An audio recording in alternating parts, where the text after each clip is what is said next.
আসসালামু আলাইকুম প্রিয় দর্শক, দেশ এবং বিদেশের যে প্রান্ত থেকে আপনারা জয়যাত্রা টেলিভিশনের এই অনুষ্ঠান দেখছেন, আপনাদের সবাইকে প্রীতি ও শুভেচ্ছা জানিয়ে শুরু করছি আজকের অনুষ্ঠান। আপনারা দেখছেন জয়যাত্রা টেলিভিশনের নিয়মিত আয়োজন দেশ সংযোগ। এই অনুষ্ঠানের মাধ্যমে আমরা যুক্ত হয়ে থাকি জেলা উপজেলা সহ দেশের বিভিন্ন জনপদে এবং আমরা জেনে আসি স্থানীয় পর্যায়ের সমস্যা, সম্ভাবনা, মানুষের জীবন মান ও সামাজিক উন্নয়নের নানা চিত্র। এরই ধারাবাহিকতায় আমাদের সাথে যুক্ত থাকছেন আমাদের প্রতিনিধি ও অতিথিগণ এবং আমরা জানবো সেখানকার বর্তমান পরিস্থিতি সম্পর্কে। আমরা প্রথমে চলে যেতে চাই আমাদের প্রতিনিধি আসাদুজ্জামান তালুকদার নেত্রকোনা থেকে। আপনি কি শুনতে পাচ্ছেন? আসাদুজ্জামান তালুকদার, জি, আপনাকে ধন্যবাদ আমাদের সাথে সংযুক্ত হওয়ার জন্য। আপনি এই মুহূর্তে কোথায় অবস্থান করছেন এবং সেখানকার পরিস্থিতি সম্পর্কে আমাদের বিস্তারিত জানাবেন। ধন্যবাদ দিশা, আপনাকে আজকে আমাদেরকে সংযুক্ত করায়। আমি এই মুহূর্তে আছি নেত্রকোনা পৌর শহরে, সেখান থেকে সংযুক্ত হয়েছি। যে বিষয়টি নিয়ে আজকে কথা বলবো সেটি হচ্ছে গত কিছুদিন যাবৎ নেত্রকোনার একটি বিষয় গণমাধ্যমে বেশ আলোচিত হচ্ছে। সেটি হচ্ছে যে সাম্প্রতিক সময়ে আপনার ঠিকাদারি কাজ নিয়ে কিছু বিষয়, কিছু প্রশ্ন কিন্তু দেখা দিয়েছে এবং যেগুলো নেত্রকোনা গণমাধ্যম কর্মীরা গত কিছুদিন যাবত আমরা দেখেছি তারা সেগুলো নিয়ে আওয়াজ তুলছেন। যেরকম যে বিষয়টি সামনে এসেছে, কিছু গণমাধ্যমের পক্ষ থেকে দাবি করা হচ্ছে নেত্রকোনার পরিস্থিতিতে যে ঠিকাদারি কাজে নেত্রকোনায় আপনারা জানেন প্রায় কয়েক হাজার কোটি টাকার উন্নয়ন কার্যক্রম চলমান বেশ কয়েকটি দপ্তরে এই ঠিকাদারি কাজগুলোতে। তো সেই সব ঠিকাদারি কাজগুলোতে দেখা গেছে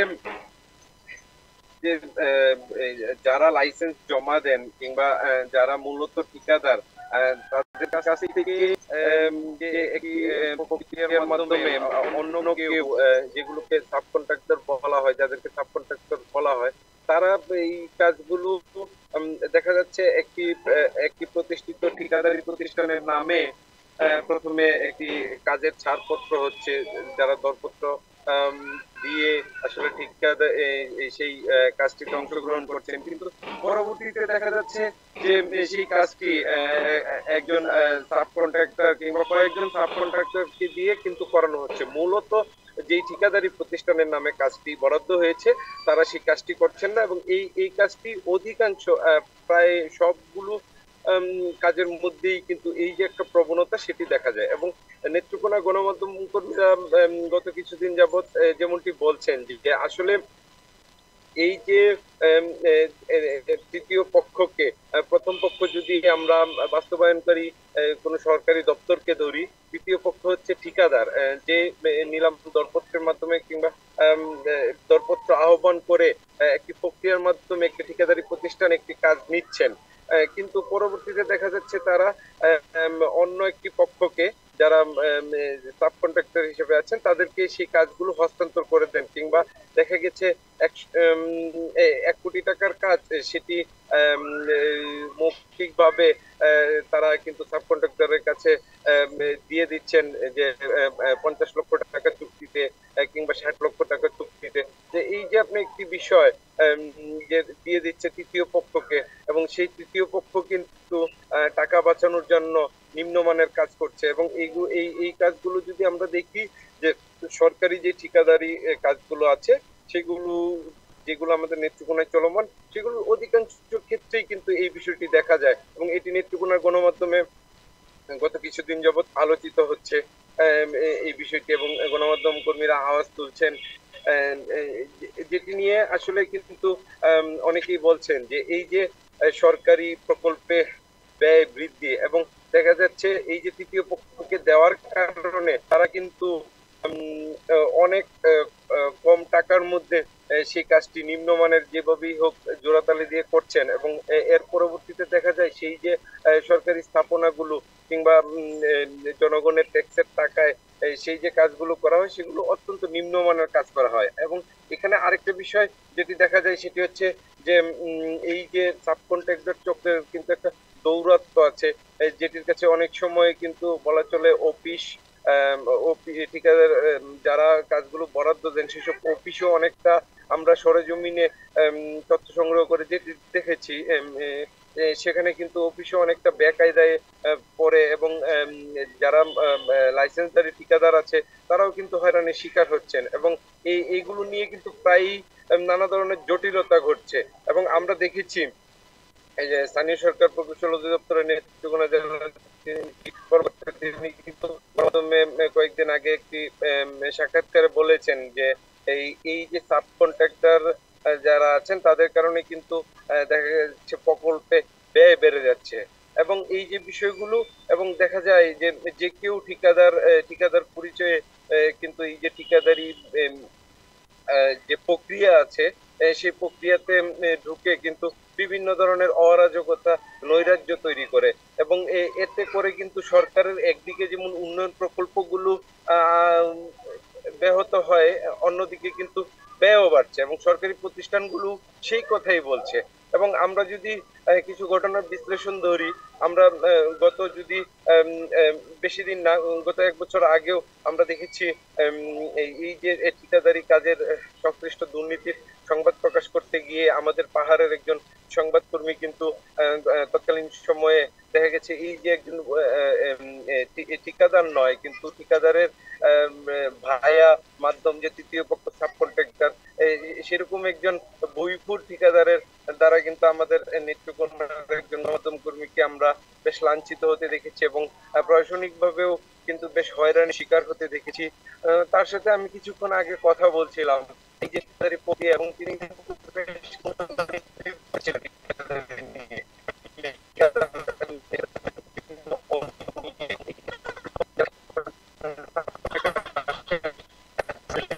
কারণ আমি কথা বলছিলাম কিছুক্ষণ আগ পর্যন্ত, যতটুকু জানলাম সেই যে এই ধরনের ভুইপুর সাব কন্ট্রাক্টর যে চক্র আছে, তারা কিন্তু যে কোনো ঠিকাদারি প্রতিষ্ঠানের কাছ থেকে কাজ ধরেন 5 কোটি টাকার কাজ তারা 1 কোটি টাকায় বরাদ্দ নেয়, কিংবা 1.5 কোটি টাকায় বরাদ্দ নেয়, তারা নিজেরা করে দিবে। তাহলে এই যে জনগণের যে 5 কোটি টাকা সেখানে বরাদ্দ দেওয়া হলো, সেটার বদলে যদি 1-1.5 কোটি টাকায় কোনটাকে যদি সেই কাজগুলো করে ফেলে, তাহলে আপনি ধরে নিতে পারেন যে কি ধরনের নিম্নমানের কাজ কিন্তু হয়, যার ফলে আমরা কিন্তু সরেজমিনে এই বিষয়গুলো নিবিড়ভাবে আমরা পর্যবেক্ষণ করেছি। নেত্রকোনা জেলার নেত্রকোনার যে জয়যাত্রা ইউনিট আছে, আমরা কিন্তু সেগুলো গভীরভাবে পর্যবেক্ষণ করেছি, এবং আমরা দেখেছি যে এইসব কারণে মূলত একদিকে ঠিকাদারি ব্যয় বাড়ছে, আরেকদিকে কিন্তু তৈরি হচ্ছে নানা ধরনের জটিলতা। আমি যে প্রসঙ্গটি নিয়ে কথা বলছিলাম যে এই যে ভুইপুর সাব কন্ট্রাক্টর চক্রের দৌরত্বে তারা দেখা গেছে সংবাদকর্মীদেরকেও বিভিন্ন সময় কিন্তু হয়রানি করে, এবং যে ঘটনাটির আমি উল্লেখ করছিলাম এই বছর খানেক আগের, সেই ঘটনাটি নিয়ে কিন্তু এই যে আপনার গেল জুলাই মাস এবং আগস্টে, জুলাই আগস্ট পরিস্থিতির মধ্যে জুলাইয়ের 1 তারিখে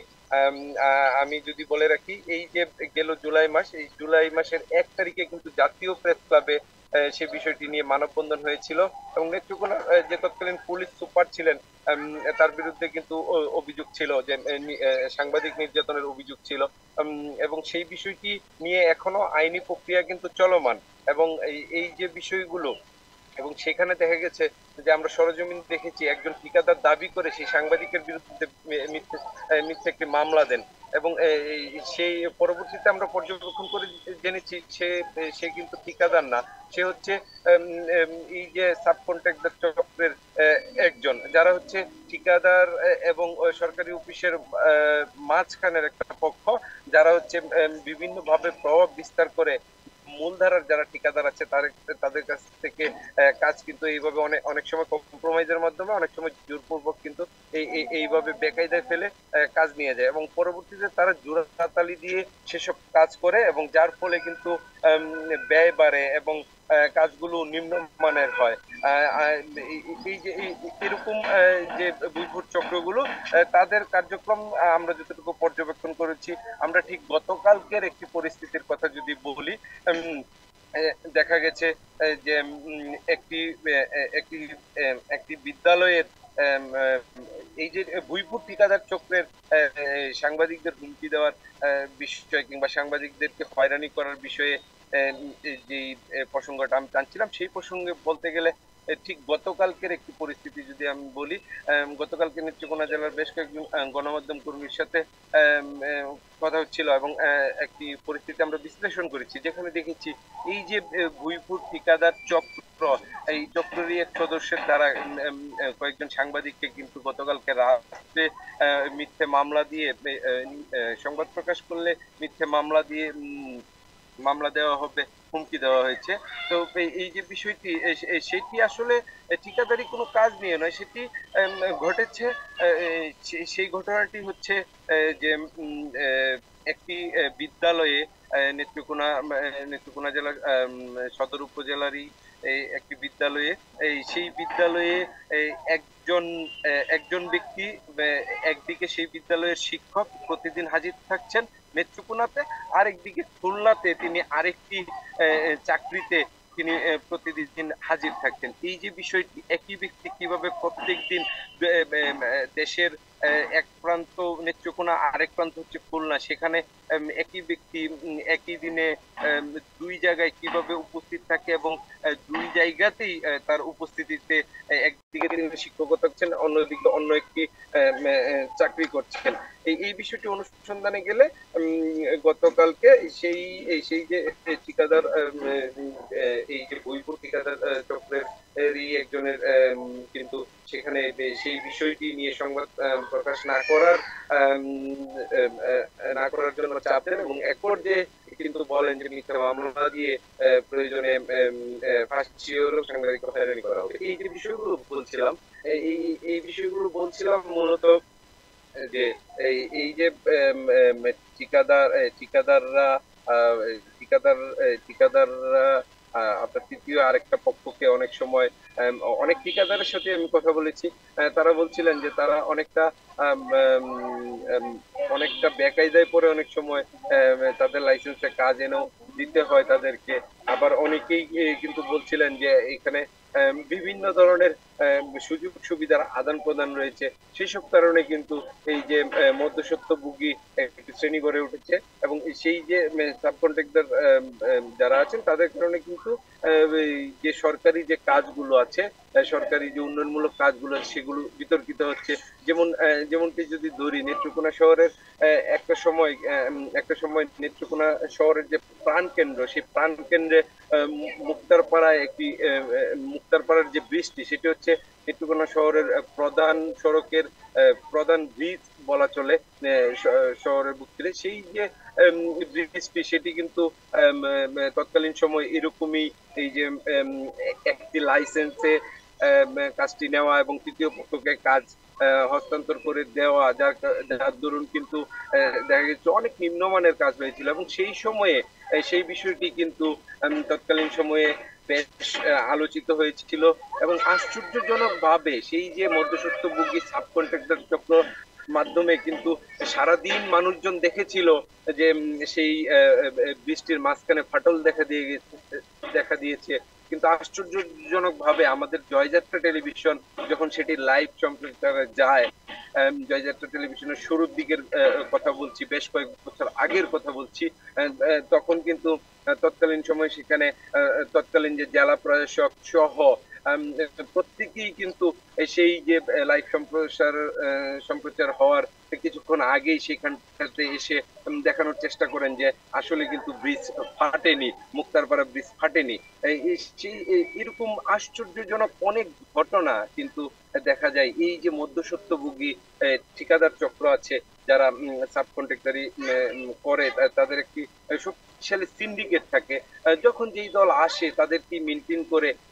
অন্তরাল থেকে একটি চক্র কিন্তু এই ধরনের দুর্নীতিগুলো করে এবং এই দুর্নীতিগুলো কিন্তু বলা হচ্ছে, আমি যে এই যে মুক্তারপাড়া ব্রিজের কথা বলছিলাম, সেই মুক্তারপাড়া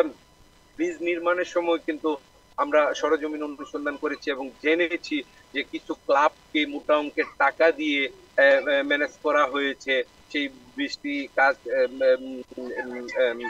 যেন তেন ভাবে করানোর জন্য। তারপরে বলা হচ্ছে যে এই আশেপাশের অনেককেই ম্যানেজ করে কিন্তু তখন নিম্নমানের একটি ব্রিজ তৈরি করা হয়েছিল এবং এই ব্রিজটি কিন্তু এখনো দাঁড়িয়ে আছে। এবং বলা বলা হয় যে সেই বৃষ্টিতে ভুল থাকার কারণে কিন্তু নেত্রকোনা শহরের যে মগরা নদী আছে সেই মগরা নদী দিয়ে এখন কোনো নৌযান চলাচল করতে পারে না। এই যে এরকম বিষয়গুলো দুর্নীতি ও অনিয়মের কারণে এখন নেত্রকোনা জেলার দীর্ঘদিনের যে একটি ঐতিহ্য ছিল নেত্রকোনা জেলার মগরা নদী, নেত্রকোনা জেলা শহরের বুক চিরে যাওয়া, এই মগরা নদীর উপরে দিয়ে বিভিন্ন ধরনের নৌযান যেত আমরা দেখেছি এবং প্রাচীন কাল থেকেও কিন্তু যাতায়াত করতো। কিন্তু সেই যে মুক্তারপাড়া ব্রিজ নকশায় ছোট করার কারণে, নিচু করার কারণে বলা হচ্ছে যে যান চলাচল এই দিক দিয়ে নৌযান চলাচল করতে পারে না। সেই বিষয়গুলো নিয়ে অনেকবার আমাদের নেত্রকোনায় কিন্তু গণমাধ্যমে বিষয়গুলো এসেছে, কিন্তু দেখা যায় নীতি নির্ধারক পর্যায়ে গিয়ে সেই বিষয়গুলোর কোনো সমাধান হয় না এবং মানুষজন এই বিষয়গুলোর আসলে সমাধান চায় এবং অপরিকল্পিতভাবে এইভাবে গড়ে তোলা এবং এর পিছনে দায়ী যে সিন্ডিকেট গুলা, তারা হচ্ছে জনগণের টাকায় হাজার হাজার কোটি টাকা, জনগণের টাকা স্থাপনা তৈরি হচ্ছে এবং তারা এই যে চক্র করে তারা টাকা ভাগাভাগি করে নিয়ে যাচ্ছেন। ধরেন দেখা যাচ্ছে 100 কোটি টাকার একটি প্রকল্প হলে কোনোভাবে একটা চক্র নিয়ে যাচ্ছে 10 কোটি টাকা, একটা চক্র নিয়ে যাচ্ছে 20 কোটি টাকা। মধ্যস্বত্ব একজন ঠিকাদার এসে একটি নিম্নমানের কাজ করে কিন্তু বিল তুলে কোনোভাবে ম্যানেজ করে টাকা তুলে নিয়ে গেলেন। এই যে আশ্চর্য দুর্নীতির যে একটি ধারাবাহিক চিত্র, সেটি কিন্তু নেত্রকোনা আমরা দেখেছি অনেক উন্নয়ন প্রকল্পে এই ধরনের দুর্নীতি আমরা দেখেছি এবং পরবর্তীতে সেগুলোকে ধামাচাপা দিয়ে আবার সেই যে নিম্নমানের রাস্তা বলেন, সেই যে নিম্নমানের ব্রিজ বলেন, সেগুলো কিন্তু আমাদের ব্যবহার করতে হচ্ছে এবং এই যে পরিস্থিতিগুলো সেগুলো নিয়ে আমরা দেখেছি যে গত কিছুদিন যাবৎ নেত্রকোনা গণমাধ্যমে বিষয়গুলো আসছে যে এই যে মধ্যস্বত্বভোগী সাবকন্ট্রাক্টর যারা আছেন তারা কম টাকায় কাজের অর্ডার নিয়ে নেন এবং মূল যে ঠিকাদারি লাইসেন্স যার নামে তাকে হয়তো একটা পার্সেন্টেজ দেন তার বিনিময়ে, কিন্তু দেখা যাচ্ছে নিম্নমানের কাজ হচ্ছে। আরেকটি বিষয় যেটি বলছিলাম, গতকালকের যে আরেকটি এরকম আরেকটি ভুইপুর ঠিকাদার সিন্ডিকেটের আমাদের অনুসন্ধানে আরো এসেছে সেই যে গতকালকে যে সাংবাদিককে স্কুল নিয়ে, একটি স্কুলের একজন শিক্ষক নেত্রকোনায় চাকরি করেন এবং খুলনায় আরেকটি চাকরি করেন, এই দুইটি চাকরি একই ব্যক্তি করেন এবং দুইখানেই তিনি হাজির থাকেন। এই যে বিষয়টি নিয়ে সংবাদ প্রকাশ করতে গেলে সেখানে সংবাদ কর্মীদেরকে সংবাদ প্রকাশ না করার জন্য, বাধা দেওয়ার জন্য যে চক্রটি এসেছে, সেই চক্রটিকে আমরা গভীরভাবে অনুসন্ধানে রেখেছি এবং আমরা অদূর ভবিষ্যতের সামনে সেই চক্রটির বিভিন্ন অপরাধমূলক কর্মকাণ্ডের বিবরণ আমরা তুলে আনবো। এবং এর মধ্যে আমরা যেটি দেখেছি যে গতকালকের যে ঘটনাটি, সেখানে যে কয়েকজন ছিল সাংবাদিকদেরকে সংবাদ প্রকাশ না করার জন্য যারা চাপ প্রয়োগ করার চেষ্টা করছিল, তাদের একজনও কিন্তু সেই যে একটি বিতর্কিত ক্লাব যারা হচ্ছে তৎকালীন সময় মুক্তারপাড়া আর সেই ব্রিজ হওয়ার সময় মোটা অঙ্কের টাকা নিয়েছিল, সেসব চক্রের সাথেও জড়িত। এবং এই যে বিষয়গুলো দেখা যাচ্ছে যে এই যে সিন্ডিকেট গুলো সমাজের সব ক্ষেত্রে একটি অবৈধ প্রভাব তারা বিস্তার করার চেষ্টা করে। যেমনটি গতকালকের সেই রুমিন নামে তথাকথিত এক ব্যক্তি, তিনি বলছিলেন যে তিনি নেত্রকোনা জেলা প্রেস ক্লাব নিয়ন্ত্রণ করেন, তিনি নেত্রকোনা পাবলিক হল নিয়ন্ত্রণ করেন এবং তিনি ঠিকাদারি চক্র নিয়ন্ত্রণ করেন। নেত্রকোনা জেলার সাংবাদিকতা উপজেলা পর্যায়ে কারা কোথায় হবে, কে সদস্য হবে কে হবে না, সেসব বিষয়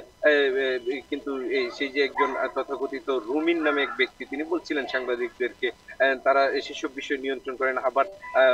ঠিকাদারি ব্যবসাতেও প্রভাব বিস্তার করেন। এই যে বিষয়গুলো দেখা গেছে যে সমাজের ভুইপুর একটি চক্র, কিন্তু বিভিন্ন সময় আমরা দেখেছি যে তারা কিন্তু এক একবার এক এক রূপ পাল্টিয়ে শেষ পর্যন্ত দেখা যায় যে কিছু কিছু জায়গায় যখন যেই সময়ই থাকুক, যেই প্রেক্ষাপটেই থাকুক, তারা কিন্তু সেই জায়গাগুলো মেনটেন করে এই যে দুর্দর্শ যে চক্রগুলো আছে, তারা কিন্তু সমাজের সব ক্ষেত্রে প্রভাব বিস্তার করে। এবং এই যে অযাচিত প্রভাব বিস্তার, সেই প্রভাব বিস্তারের কারণেই কিন্তু বড় বড় দুর্নীতিগুলো ঘটে এবং এক এক সময় সেগুলো পরবর্তীতে ধামাচাপা পড়ে যায়। এই যে বিষয়গুলো, সেই বিষয়গুলো যেন না ঘটে এবং একটি সুষ্ঠু সঠিক নিয়মের মধ্যে এই যে ঠিকাদারি প্রথা আছে, ঠিকাদারি সিস্টেম আছে, সেই সিস্টেমটি আরো নজরদারিতে আসুক এবং সঠিকভাবে সরকারের যে উন্নয়ন কার্যক্রমগুলো আছে সেগুলো চলুক, এমনটাই প্রত্যাশা। আপনাকে অসংখ্য ধন্যবাদ। দর্শক, এই ছিল আমাদের আজকের দেশ সংযোগ। আমাদের পরবর্তী অনুষ্ঠান দেখার আমন্ত্রণ জানিয়ে আমি বিদায় নিচ্ছি। আল্লাহ হাফেজ।